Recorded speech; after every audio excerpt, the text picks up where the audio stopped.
This channel is supported by Truefire. Truefire is an online library enough. You can get the Truefire All Access Pass for as cheap as they ever do it, the $99 thing. So just jump and do that if you're looking for... Okay, so since having Elodie about 2.5 years ago, obviously my wife had her, not me. She did all the birth parts. My practice sort of schedule, whatever it is, has been very, very loose and very sparse. You can't be 4 minutes, that's too long. You know, what time I did have to practice might have been going towards like gigs and stuff. It's now getting towards the stage in the year where actually practicing for gigs is no longer really important because there are very few. And I wanted to try something. I remember, so I've been watching Josh Meader shred through fives by Guthrie Govan and check out some live footage. Amazing player, amazing playing. And I kind of remembered, you know, over the years hearing lots of people talk about whether it's Pat Metheny, like playing through like a tune that they really wanted to get good at improvising over, like for hours at a time. Now I don't have hours to do this sort of thing, but what I thought was, can I find, you know, 12 to 15 minutes each night to try and do this? So what I'm going to do is take a backing track which is 4 minutes, which I found on YouTube. I'll create my own version of it for you guys on Patreon if you want. And then I decided that I would commit to maybe each evening this week to essentially giving it sort of 2 tries through, and on the third go trying to record it. So here's where I was on day 1. I guess I'll put day 2, 3, 4, 5, 6 at the very end if you want, and we'll put section 7 here. But I don't know whether this is something you guys might find that you want to take on as a challenge in general, but I think the idea really here is to, I've never actually kept a practice journal, but to give myself like a task in this way and see if I can stick to it for a week. And this used to be covered by like jazz stuff that I would practice, but I want to sort of, you know, find something that interests me and then practice it, see where we end up, see if I get better at playing over this sort of changes, sort of stuff, because it's not the sort of thing I get to do at a gig. It is the sort of playing that I really enjoy.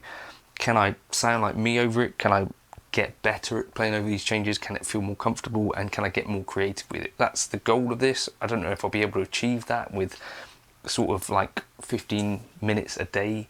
It may be like committed, but we'll see what happens. Here's day 1.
this has been an interesting experience for me. It's been a couple of days now since I've stopped doing this. It was a Saturday night that I started it, and then Saturday I finished it as well, or Friday.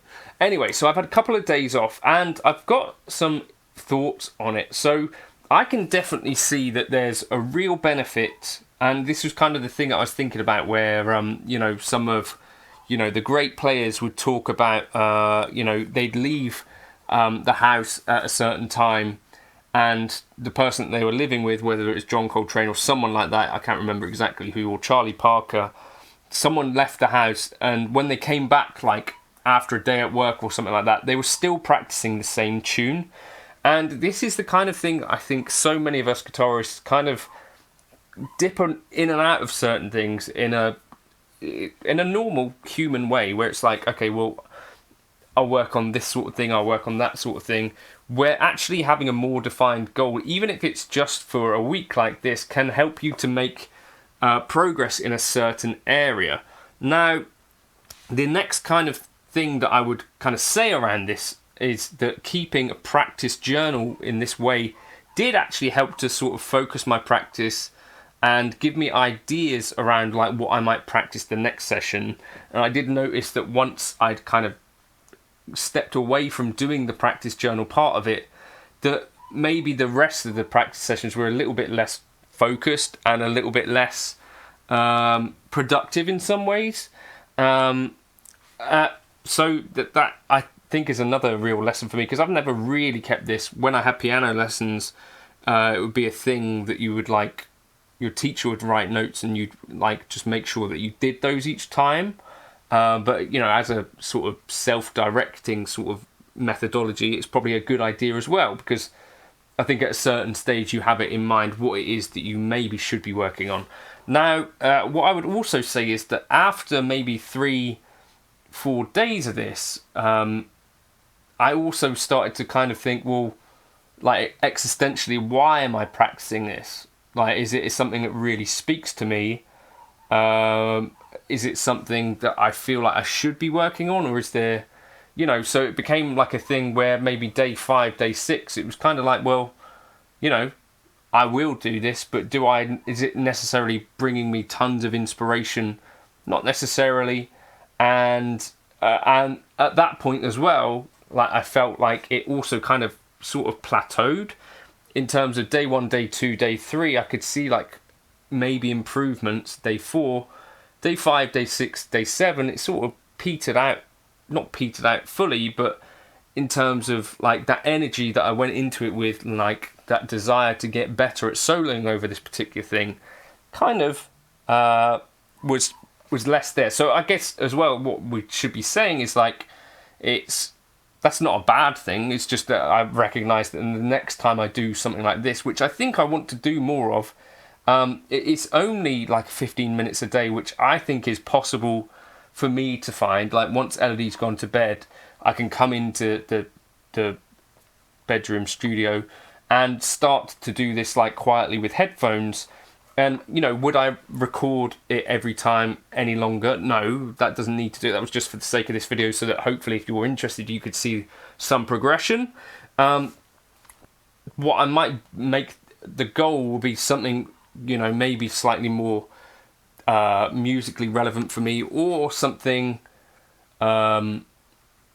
slightly more focused in terms of like, what am I practicing? So I did think like maybe sort of more jazzy lines, like with chromaticism and that sort of stuff, whether it was through like a backing track like this, or something slightly not in 5, might be a good, useful thing to practice.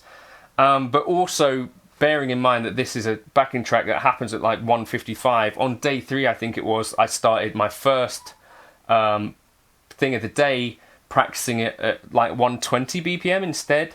So kind of being a bit smarter about some of these bits might make sense as well. So that would be the thing, like, what is your goal? Is it going to have enough energy to make you still interested to come back to it after a few days? I think those are important things to note. How defined is the goal? And because this is kind of improvising a solo, it's a little bit loosey-goosey, but you could, impose more restrictions on that. So whether it might be every thing that I play is going to be around this part of the neck or this part, or I'm going to travel different directions. Those might be valid goals that you might want to try. Or is it like I want to just try and be as free improvising as possible? The next thing I would say is that the backing track was something like 4-5 minutes long. Instead of just doing it free, like improvising for 4 minutes, which is not really that much like real life playing, what if I improvised instead 4-minute long solos and sort of had a start point, end point of a minute, and just did that 4 times? Would that be more useful? Potentially, and in terms of like actually structuring a solo that might get played live, that might be more worthwhile. I think the next kind of goal for me might be around, if you've got a week, like could you put together a solo yourself that you felt kind of pushed you out of your comfort zone a little bit, and that might be involving like on day 1 or something like that, doing say 3, 4, 5 takes of like a minute, and then splicing together something out of that, and then for the rest of the week trying to replicate that one solo that may be like a best of your improvisation, so it becomes like a more composed or like a highlights section rather than just being improvised. I think that might be valid. Or what I'm thinking, actually this might be a useful thing for me, would be 15 minutes a day spent on one specific jazz standard for a week. Sort of like I used to take a jazz standard a week and practice it, and then say it was this masquerade or something like that. I would play that for 15 minutes each day. First couple of days might be dedicated to learning the tune and then starting to formulate some sort of chord melody. And then as I go through the week, end up with like a chord melody and the ability to sort of improvise over it. And over the course of a long amount of time, like I did in the past, it would give me like good knowledge of like lots and lots of jazz tunes. Those are some things that are going through my mind. But yeah, I don't know if you guys have ever practiced anything quite like that. Normally for me it's very much more free, sporadic sort of stuff, and wherever the wind takes my fancy. But I think this is actually probably a better way to use what focus time I might have if I don't have gigs and stuff like that to prepare for going into sort of winter here, that actually I might be able to level up in some areas if I actually focus on 15 minutes of my day being proper targeted practice in some area, whether that's sort of chromatic jazz lines, jazz standards, or if it was sheer speed. I feel like the sheer speed alone doesn't interested me enough to do it like over the course of a week. I don't know. Let me know your thoughts in the comments, and here are the sort of the progressions. If you want to hear what I sounded like on day 1, you've already heard that.